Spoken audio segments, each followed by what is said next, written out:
बिस्मिल्लाहिर्रहमानिर्रहीम, अस्सलाम वालेकुम। आप देख रहे हैं द बीनर सलीम शो। आज की सबसे बड़ी जो ख़बर है वो ये है कि इमरान ख़ान साहब जो हैं उनके बारे में एक बहुत बड़ा फ़ैसला किया गया है इस्टेब्लिशमेंट की तरफ से। इस्टेब्लिशमेंट ने ये डिसाइड किया है, जनरल बाजवा साहब ने ये डिसाइड किया है कि वो इमरान ख़ान को उनके नैरेटिव को डीलिफ्ट पे रखेंगे। वो जैसे कहते हैं ना, मुँह नहीं लगाना इमरान ख़ान साहब को, और जो वो बातें कर रहे हैं इस्टेब्लिशमेंट से रिलेटेड, ये उन्होंने डिसाइड कर लिया है। सो इमरान खान साहब जो चाहे मर्ज़ी कहते रहें, जितना चाहे मर्ज़ी बोलते रहें, उनको इस्टेब्लिशमेंट की तरफ से वो रिएक्शन नहीं मिलना जिसकी वो ख्वाहिश कर रहे हैं कि किसी तरह उनको एक रिएक्शन मिले, वो कोई बात करें और फिर इस्टेब्लिशमेंट उनको वो रिएक्शन दे, और फिर उसके बाद इमरान खान साहब अपने आप को ऐसा लीडर पोर्ट्रे करें जैसे कि एक टाइम पर नवाज़ शरीफ साहब के बारे में हुआ करता था। इमरान ख़ान नवाज़ शरीफ बनने की कोशिश कर रहे हैं, लेकिन उनको सख्त नाकामी इसमें होगी, इसलिए क्योंकि नवाज़ शरीफ साहब की जब हुकूमत गई और जब नवाज़ शरीफ वज़ारत उज़्मा पर नहीं रहे थे तो वो हर एक को ये कह रहे थे मुझे क्यों निकाला। उनकी टैग लाइन ये थी, मुझे क्यों निकाला, और वो हर एक को ये कह रहे थे कि भाई उनको इस्टेब्लिशमेंट की इंटरफेरेंस की वजह से निकाला गया। लेकिन यहाँ पर अगर हम इमरान खान साहब की बात करें तो इमरान खान साहब का उल्टा ही चक्कर चल रहा है। इमरान खान साहब किस फ़िलासफ़ी पे जा रहे हैं, इमरान खान साहब का स्कूल ऑफ थॉट और उनका जो माइंड सेट है इमरान खान साहब का, वो ये है कि थानेदार भी मेरा हो, बंदा भी मेरा अपना हो, इसके अलावा जो है जो आर्मी चीफ है वो भी मेरा अपना हो।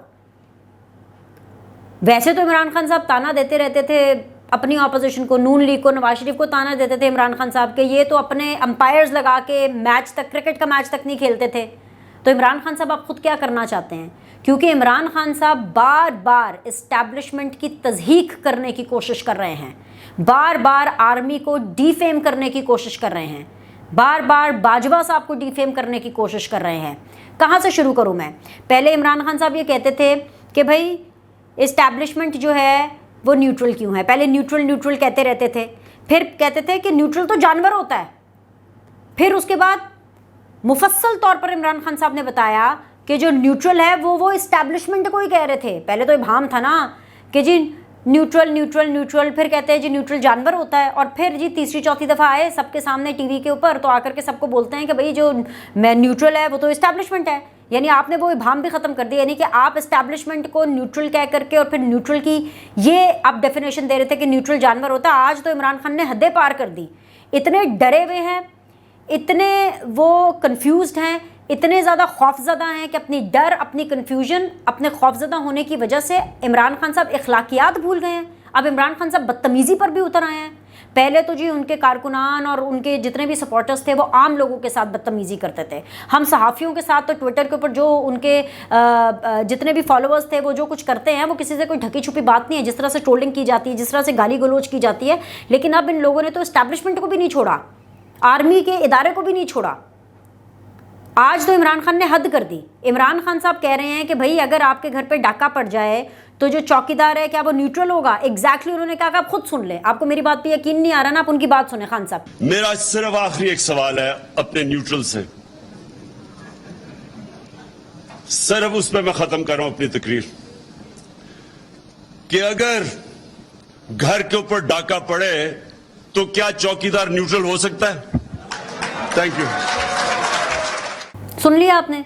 ये इमरान खान साहब कह रहे हैं कि भाई अब आपने न्यूट्रल जो कि इस्टेब्लिशमेंट है, आप ही ने कहा न्यूट्रल, आप ही ने कहा इस्टेब्लिशमेंट, और अब आप ही इनको चौकीदार कह रहे हैं। खुदा का कुछ खौफ करें इमरान खान साहब, खुदा का कुछ खौफ करें। आप अपनी सियासत के चक्कर में कि आपकी सियासत ख़त्म हो जाएगी, आपका कोई मंजन नहीं बिक रहा, आपकी कोई चीज़ सेल नहीं हो रही है, आप अपनी समझ बूझ को भुला चुके हैं और आप इस हद तक गिर चुके हैं। What a low, what a low, what a low and what a fall I will say, कि आप अपने आर्मी के इदारे को चौकीदार कह रहे हैं। पाकिस्तान की आर्मी हमारी आन बान शान है, वो चौकीदार नहीं है। आप उनको इस तरह से डिग्रेड नहीं कर सकते। चौकीदारी कोई बुरी बात नहीं होती। जितने भी इस टाइम पे जो लोग इस प्रोफेशन से वाबस्ता है वो शायद कहेंगे कि पता नहीं बीनेश ऐसे क्यों लेक्चर कर रही है। चौकीदारी कोई बुरी बात नहीं होती, लेकिन हम सब ये जानते हैं कि इमरान खान ने चौकीदार की एग्जाम्पल क्यों दी। डिग्रेड करने के लिए उन्होंने ये एग्जाम्पल दी। और इमरान खान का प्रॉब्लम ये है कि वो ये चाहते हैं कि जो आर्मी है, जो इस्टेब्लिशमेंट है, वो उनकी साइड थे, उनको वज़ीर आज़म बनवाए।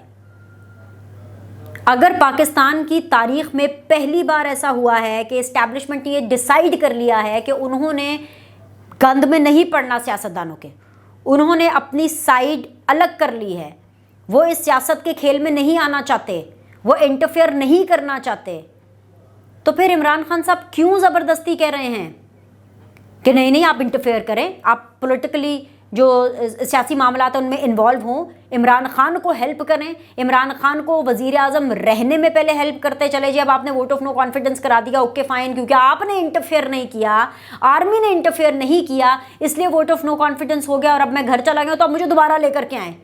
इसलिए कभी वो इलेक्शन कमीशन के ऊपर जो है अपना गिरफ्त मजबूत करते हैं। असल में पता क्या होता है, जो डरा हुआ आदमी है ना वही लोगों को डराता है। इतने ज्यादा इमरान खान साहब डरे हुए हैं कि वो किसी को नहीं छोड़ रहे हैं। बातें देखें इमरान खान साहब क्या करते हैं, दावे देखें इमरान खान साहब क्या करते हैं, लेकिन एस्टैब्लिशमेंट ने, आर्मी ने ये सोच लिया है कि भाई उन्होंने रत्ती भर लिफ्ट नहीं करानी है इमरान खान को, क्योंकि उनका मुतालबा ही गलत है। इमरान खान साहब का ये मुतालबा नहीं है। इमरान खान साहब का ये जो कहना, ये जो फरमाइश है ना, ये संगीन जुर्म है जो वो बार बार कह रहे हैं। आपको पता है कि आर्मी का, एस्टैब्लिशमेंट वाले, ये जितने भी जब आर्मी ऑफिसर्स हैं, ये एक ओथ लेते हैं कि ये सियासत के अंदर इंटरफेयर नहीं करेंगे, और अगर इस दफ़ा आर्मी अपना काम कर रही है, उसको इंटरफेयर नहीं करना है, आपको साइड नहीं कर रही है, तो आप उनके साथ बदतमीज़ी करेंगे, आप उनके खिलाफ ट्रेंड्स चलाएंगे, आप टेलीविज़न पर आके भरे मजमे में बैठ करके आप इन लोगों के साथ उनको डिग्रेड करेंगे उन लोगों के सामने। For God sake Imran Khan साहब, व्हाट्स रॉन्ग विद यू? वो तो एक ऐसा इदारा है कि अगर वो अपनी डोमेन में रहे, जो कि अब वो रह रहा है, तो डोमेन में रहते हुए भी वो आपके खिलाफ डायरेक्टली कुछ नहीं कर सकता। ये हुकूमत को आपके खिलाफ ये काम करना पड़ेगा, पेमरा आपको एक्टिव होना पड़ेगा आपके खिलाफ। क्या आप जिस तरह की तकरीरें कर रहे हैं टेलीविजन के ऊपर, क्या ये जमहूरियत के ज़ुमरे में आते हैं? आप जमहूरियत का गलत इस्तेमाल कर रहे हैं अपनी फ़ौज को डिग्रेड करके। लेकिन खैर जी, एक और मैं आपको खबर दे रही हूँ बहुत बड़ी। एक तो खबर मैंने आपको ये दी ना कि एस्टैब्लिशमेंट ने मुंह नहीं लगाना इमरान खान को, उन्होंने इस बयानिए को अपनी मौत आप मरने देना, उन्होंने कोई बात नहीं करनी इस हवाले से, क्योंकि जो DGISP आ रहे हैं वो बहुत दफ़ा ये कह चुके हैं कि वो जो साजिश वाला जो बयानिया है वो गलत है और ऐसी कोई बात नहीं है। मुदाखलत हुई, मुदाखलत जो है वो एक डिप्लोमेटिक लैंग्वेज के अंदर लफ्ज़ इस्तेमाल होता है, वो अपना मौक़िफ़ क्लियरली मुफस्सल तरीके से बता चुके, पर इमरान खान किसी तरफ टिक नहीं रहे हैं, उनको सुकून ही नहीं आ रहा है। दूसरी खबर जो मैं आपको बड़ी दे रही हूँ वो ये है कि PMLN ने, हुकूमत ने ये फैसला कर लिया है कि सियासी तौर पर इमरान खान का भरपूर जवाब देंगे। जहां इमरान खान कोई बात करेंगे, बात ठक करके भरपूर उसका जवाब दिया जाएगा, और उसका सिलसिला शुरू हो चुका है। मरियम नवाज़ ने ट्विटर के ऊपर उनको ठक करके जवाब देना शुरू कर दिया है। आप अनकरीब देखेंगे कि हुकूमत की प्रेस कॉन्फ्रेंसेस भी आएंगी, और अगर इसके ऊपर किसी किस्म का लीगल एक्शन लेना पड़ा तो हुकूमत इसके ऊपर लीगल एक्शन भी लेगी। अगर इमरान खान साहब ने अपनी ये हरकतें, अपनी बदतमीज़ियाँ, अपना झूठ बोलना, इदारों को मिलाइन करना बंद नहीं किया तो इसके ऊपर सवेयर एक्शन लिया जाएगा। अभी तक जो नून लीग थी ना वो रुकी हुई थी, सिर्फ इसलिए कि जी इमरान खान साहब के फॉलोवर्स हैं, उनकी दिल आज़ारी ना हो जाए, उनके फॉलोवर्स जो है वो एक तूफ़ान बदतमीज़ी शुरू कर देते हैं, तो इस वजह से जो है चले जी अभी देखते हैं लेट गो करती रही। लेकिन अब PMLN ने ये फैसला कर लिया है कि वो सियासी तरीके से इमरान खान की इन बातों का भरपूर जवाब देंगे। तीसरी चीज़, इमरान खान साहब यू टर्न के मास्टर तो थे ही, लेकिन यू टर्न के मास्टर बनते बनते उन्होंने झूठ बोलना भी सीख लिया। जो सबसे बड़ा झूठ आज इमरान खान ने बड़े मजमे में खड़े होकर बोला है ना, वो ये झूठ है कि आज वो कह रहे हैं कि भाई नवंबर में कौन सी तैनाती करनी है, किसको आर्मी चीफ बनाना है, मैंने तो सोचा ही नहीं था। हा। इमरान खान साहब इतने सादा, इतने मासूम आदमी कि उनको पता ही नहीं था कि नवंबर के दौरान किसकी तैनाती करनी है। He has nothing in his mind. इतने भोले इमरान खान साहब नहीं हैं। जस्ट बिकॉज कि खुर्रम दस्तगीर ने एक बयान दे दिया, और वो ये बयान दे दिया क्योंकि खुर्रम दस्तगीर को, PMLN को इमरान खान के प्लान का पता चल गया था कि उनका प्लान ये है कि वो उस टाइम की DGISI को अपने साथ रख करके इनका सफाया करना चाहते हैं, ऑपोजिशन का सफाया करना चाहते हैं, इनको हमेशा के लिए डिस्क्वालीफाई करना चाहते हैं। तो खुर्रम दस्तगीर के कंधे पर बंदूक रख के इमरान खान ने आज एक फायर करने की कोशिश की, जो कि बैक फायर हो गया। क्या कह रहे हैं आज इमरान खान साहब भाई मैंने तो सोचा ही नहीं था कि नवंबर में किसको आर्मी चीफ बनाना है। भाई जो भी उस टाइम पे तैनाती होती वो मेरिट पर होती। भाई इस वक्त जो पाकिस्तान की सियासत है वो महंगाई पे, अवाम पे, उस हवाले से नहीं गुजर रही। इस टाइम पर जो पाकिस्तान की जो पूरी सियासत है वो सिर्फ और सिर्फ नए आर्मी चीफ की तैनाती के इर्द गिर्द घूम रही है, और इसी हवाले से हर रोज़ नित नई वजाहतें आती हैं। आज की वजाहत पता क्या है जो इमरान खान साहब ने दी है? आज की वजाहत ये है कि मैंने किसी का नहीं सोचा था नवंबर में इसको तैनात करना है। जो भी होता मेरिट पर होता। झूठ बोल रहे हैं इमरान खान साहब, क्योंकि इससे पहले इमरान खान साहब क्या कहते थे आप खुद सुने। मैं नहीं आपको बताऊंगी, आप उन्हीं के मुंह से सुने। मुझे जुलाई से पता चलना शुरू हो गया था कि इन्होंने पूरा प्लान बनाया हुआ गवर्न कराने का।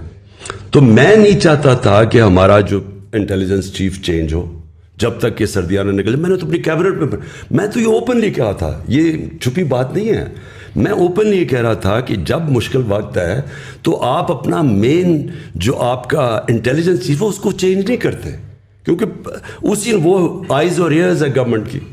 जी तो इमरान खान साहब, ये मैंने अवाम को भी सुनवाया, बार बार मैं ये सुनवाऊंगी, ये आप ही के अल्फाज हैं, ये कोई और नहीं बोल रहा है। तो क्या इमरान खान साहब, क्या ये ठीक था कि DGISI को आप ऑपोजिशन को फिक्स करने के लिए अपनी आईज एंड ईयर्स, आंख और कान कह रहे हैं? क्या ये ठीक है? कितना झूठ बोलेंगे खान साहब आप? किसी बात पर तो टिक जाएं, किसी बात पर तो टिक जाएं। कभी आप जनरल फैज़ के कसीदे पढ़े होते हैं और ये कहते हैं कि नहीं जी वो मेरे आईज एंड ईयर हैं और मुझे वो चाहिए इस ऑपोजिशन का ऑपरेशन क्लीन अप करने के लिए, और यही तो आपका प्लान था। फिर आप सब लोगों के सामने आकर टेलीविज़न के ऊपर, और आपको पता है कि आप लाइव जा रहे हैं, आपको पता है कि आपको लाइव कट किया हुआ है, लोग आपको सुन रहे हैं, आप नेशनल टीवी पर जा रहे हैं, आप फिर आके बोलते हैं कि जी मैंने तो ये फैसला नहीं किया था। इतना झूठ आप खुल्लम खुल्ला कैसे बोल लेते हैं? आप ये सब चीज़ें हरकतें करके आप नवाज शरीफ नहीं बन सकते। आप ये जो करने की कोशिश कर रहे हैं ना, कि जिस तरह नवाज शरीफ जो है वो लंदन में बैठ करके भी उनकी पार्टी में टूट फूट नहीं हुई, एक शख्स उनको छोड़ के नहीं गया, तमाम तर लोगों को आपने जेल में डाला। आपने इमरान खान साहब उनके साथ किस तरह से पॉलिटिकल विक्टिमाइजेशन नहीं की है PMLN के साथ, हर कोई अच्छे तरीके से जानता है। जो राना सनाउल्लाह साहब पर केस डाला गया उसको तो सुनकर पढ़कर हंसी आती है, लेकिन इसके बावजूद वो जमात खड़ी रही। लेकिन उस जमात का, नवाज शरीफ का ये मौक़िफ़ था कि मुझे निकाला गया क्योंकि इंटरफेरेंस हुई इदारों की तरफ से। और आपका मौक़िफ़ क्या है? आपका मौक़िफ़ यह है कि इदारे इंटरफेयर क्यों नहीं कर रहे हैं। आप इदारों को क्राइम करने पर मजबूर नहीं कर सकते, आप आर्मी को उनका ओथ भुलाने पर मजबूर नहीं कर सकते। और ये जिस माइंडसेट के साथ आप बैठे हैं, ये माइंडसेट भी आप देखिएगा कि आपको बैकफायर कर जाएगा, क्योंकि आर्मी ने आपको इसका जवाब नहीं देना है। उन्होंने आपको जवाब दे करके, इम्पोर्टेंस दे करके कोई हीरो नहीं बनाना है। आप एक खुद क्राइम्स कर रहे हैं और बार बार क्राइम कर रहे हैं, और उसके बाद आप ये क्लेम करते हैं कि आप दुनिया के सबसे बड़े लीडर हैं। ये है आपका विजन। आपने कभी कॉन्स्टिट्यूशन पढ़ा है? आपको पता है कि हमारा आइन और कानून क्या कहता है? आपको पता है इमरान खान साहब कि आप क्या बात कर रहे हैं?